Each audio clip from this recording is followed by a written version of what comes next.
Hello friends, welcome to my channel. कैसे हैं आप सब? I hope you all are well. So दोस्तों, आज के इस वीडियो के अंदर आपके कहने पर मैं ले आई हूँ इंट्रोडक्शन टू लिटरेरी स्टडीज़ की previous year question paper.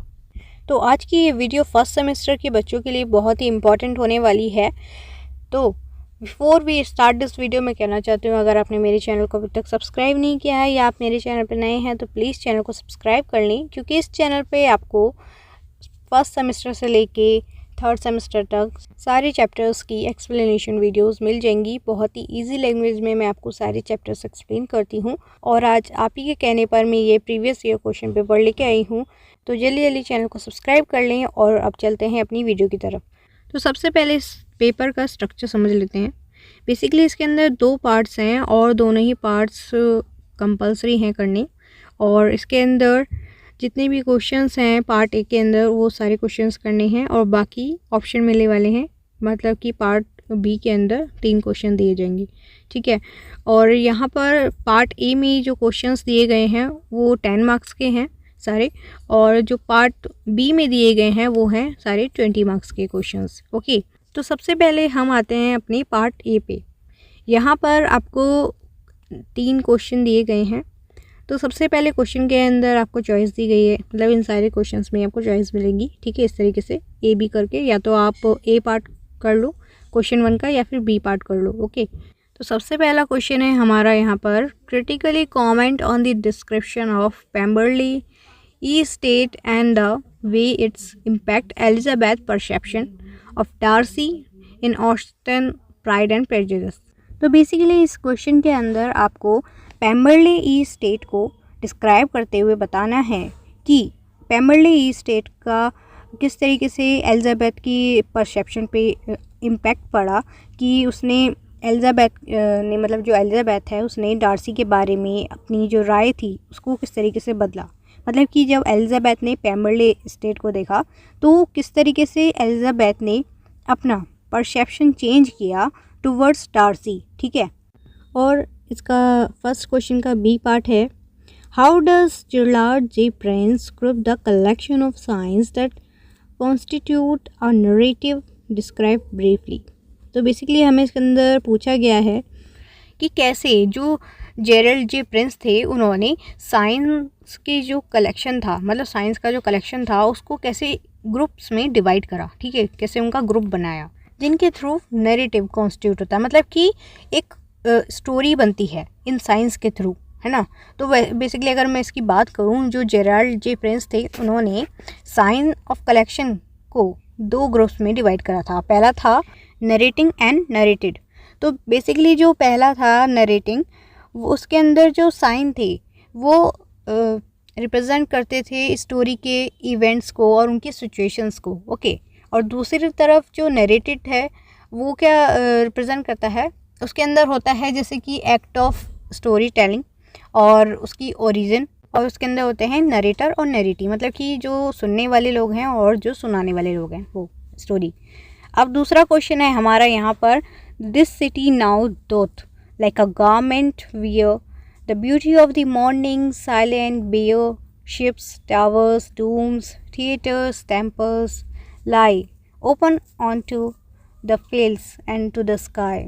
Identify करना है इन लाइंस को जो कि किसी पोएम से ली गई हैं। तो इसके अंदर हमें पोएट की जो पोएट ने मीटर और जो राइम इसके अंदर यूज़ करी है उसके ऊपर हमें कमेंट करना है, मतलब कि टिप्पणी करनी है इस पोएम की फॉर्म के साथ। मतलब कि इसके अंदर जो पोएट ने मीटर और जो राइम्स यूज़ करी हैं, ठीक है, और ये जो पूरी लाइन्स जिस पोएम से ली गई हैं उसके बारे में सारी चीज़ें एक्सप्लेन करनी है। ओके, तो बेसिकली अगर मैं बता दूँ, ये जो क्वेश्चन है ये हमारा विलियम वर्ड्सवर्थ की जो कंपोज्ड अपॉन वेस्टमिनिस्टर ब्रिज है वो वाली पोएम, मतलब जो सोनेट है विलियम वर्ड्सवर्थ की, उससे लिया गया है, ठीक है। वहाँ से ली गई हैं कुछ लाइंस। तो बेसिकली अगर मैं इसके मीटर की बात करूँ, जो इसके अंदर यूज़ करा गया है वो है आयम्बिक पेंटामीटर, और राइम स्कीम वो सब आप बाद में देख लेना, आप खुद से देख लेना वो, ठीक है। और दूसरे क्वेश्चन में चलते हैं इसके अंदर, और के अंदर सेकंड क्वेश्चन का जो बी पार्ट है वो दिया है हमारे को, what is the significance of historical and political context in the process of interpreting a poem.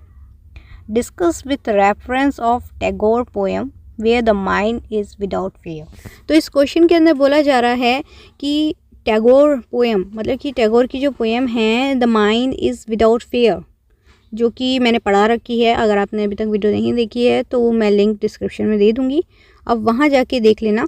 मैंने लिटरेरी स्टडीज़ के ऊपर पूरी एक वीडियो बनाई है, वन शॉट वीडियो, जिसके अंदर आपको सारे चैप्टर्स मिल जाएंगी, सारी पोएम्स मिल जाएंगी, वो बहुत ही ईजी लैंग्वेज में मैंने पूरा समझाया है।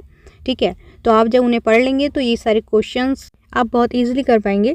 तो वीडियो को अभी जाके देखिए अगर नहीं देखिए तो इस क्वेश्चन के अंदर बोला जा रहा है कि टैगोर की जो पोएम है the mind is without fear, इसके एक्सप्लेनेशन के अंदर हिस्टोरिकल और पॉलिटिकल कॉन्टेक्स्ट की जो सिग्निफिकेंस है, मतलब इम्पोर्टेंस है, उसको बताना है, उसको बताते हुए आंसर देना है। ठीक है, तो एक बार अगर हम बात करें कि ये जो क्वेश्चन इसमें दिया गया है कि टैगोर की जो पोएम है उसकी एक्सप्लेनेशन हमें हिस्टोरिकल और पॉलिटिकल कॉन्टेक्स्ट के अंदर क्यों इम्पोर्टेंट है, तो इसका आंसर ये होगा कि इससे हमें पता चलता है कि ये जो पोएम है ये सिर्फ एक पर्सनल फ्रीडम या फिर मतलब कि एक सिर्फ हिम नहीं है। ठीक है, मतलब कि जो एक नॉर्मल से एक हिम होता है, मतलब एक नॉर्मल सी प्रेयर होती है, एक पोएम होती है, उसकी तरह नहीं है। ये जो पोएम है ये इंडिया की इंडिपेंडेंस के लिए है। ठीक है, इंडिया की इंडिपेंडेंस के लिए ये एक जो हम बोल सकते हैं अर्नेस्ट प्रेयर है, एक गंभीर प्रार्थना है। ठीक है, तो उसके ऊपर आपको आंसर देना है इस तरीके से। अब थर्ड क्वेश्चन है right a short note on Watson the nature of drama.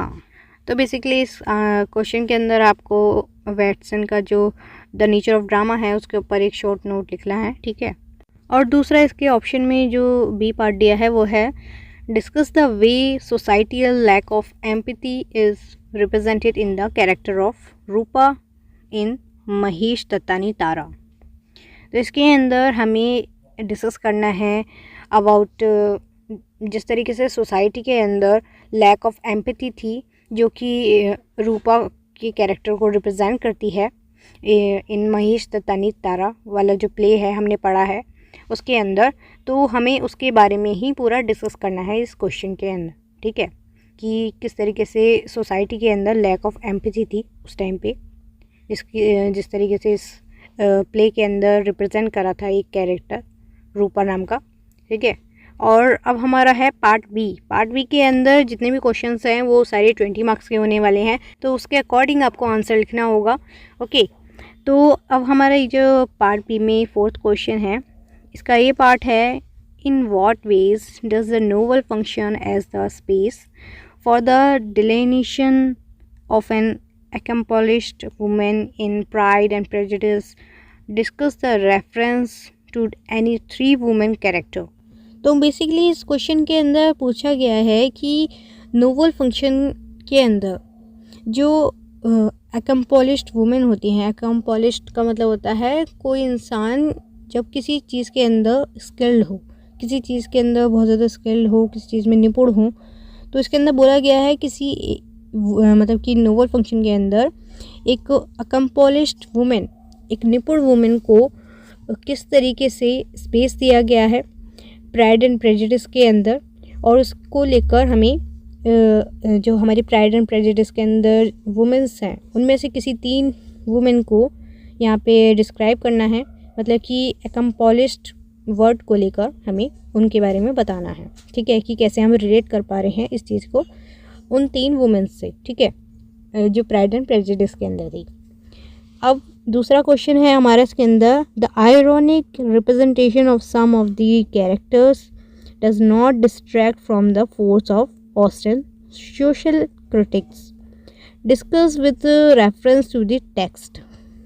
इसका मतलब है कि आपको डिस्कस करना है अबाउट कि जो आयरॉनिक रिप्रेजेंटेशन हैं कुछ कैरेक्टर्स की, वो ऑस्टन की सोशल क्रिटिक्स को, मतलब कि ऑस्टन की सोशल क्रिटिक्स की पावर को कम नहीं कर पाए। ठीक है, उनको डिस्ट्रैक्ट नहीं कर पाए, उसके बारे में हमें बात करनी है। ओके, फिफ्थ क्वेश्चन दिया गया है to what extend in your opinion can open yield a singular or fixed meaning discuss through a critical analysis of the poem by Emily Dickinson in your syllabus. मतलब कि आप अपने according अपने opinion मतलब दीजिए, आप बताइए कि आपको किस हद तक लगता है कि एक पोएम एक सिंगुलर वर्ड में हो सकती है, मतलब कि उसका एक फ़िक्स्ड मीनिंग हो सकता है। किस हद तक एक पोएम का फ़िक्स्ड मीनिंग हो सकता है, एक ही मीनिंग हो सकता है, ठीक है, आपके अकॉर्डिंग। ओके, और ये जो आपको डिस्कस करना है, ये आपको पहले एमिली डिक्सन की जो पोएम है उसको एनालाइज करके, ठीक है, उसको पढ़ते हुए मतलब कि उसके अकॉर्डिंग आपको आंसर देना है, ठीक है। अब दूसरा है हमारा B, with reference to any two poems in your syllabus, discuss the importance of poetic techniques through an analysis of W.H. Auden statement.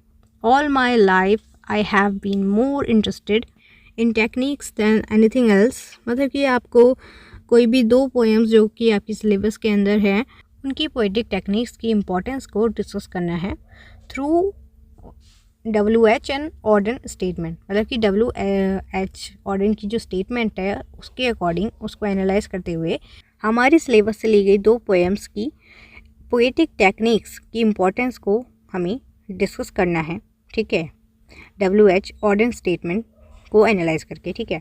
तो ये WH ऑर्डन की स्टेटमेंट दी गई है, all my life I have been more interested in techniques than anything else, कि मेरी पूरी life में मुझे किसी और चीज़ से ज़्यादा जो टेक्निक्स हैं उनके अंदर ज़्यादा इंटरेस्ट रहा है, ठीक है।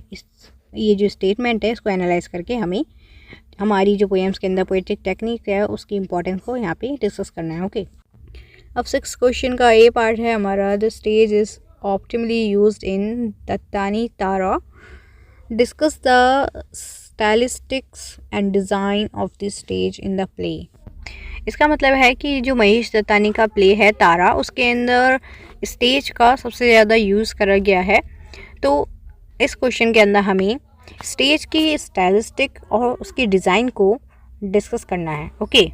और हमारा बी क्वेश्चन है, Tanvir's travel in Europe influenced his writing and his form of street theatre, discuss. मतलब कि तनवीर ने जब यूरोप में ट्रैवल किया तो उस ट्रैवल ने तनवीर की राइटिंग को इन्फ्लुएंस करा, उसकी जो फॉर्म ऑफ स्ट्रीट थिएटर था उसको इन्फ्लुएंस करा, तो उसके बारे में हमें डिस्कस करना है। तो दोस्तों ये था लिटरेरी स्टडीज़ का प्रीवियस ईयर क्वेश्चन पेपर जो कि आज हमने डिस्कस किए हैं। तो अगर आपको कोई भी दिक्कत आती है तो आप मुझसे कमेंट सेक्शन में पूछ सकते हैं, और अगर वीडियो पसंद आई है तो प्लीज़ वीडियो को लाइक ज़रूर करें और ज़्यादा से ज़्यादा इसे शेयर करें ताकि आपके और फ्रेंड्स की भी हेल्प हो सके, और चैनल को जल्दी जल्दी सब्सक्राइब कर लो ताकि ऐसे ही हेल्पफुल वीडियोस आपको टाइम से मिलते रहें। So thank you so much for watching, मिलते हैं नेक्स्ट वीडियो में, बाय बाय।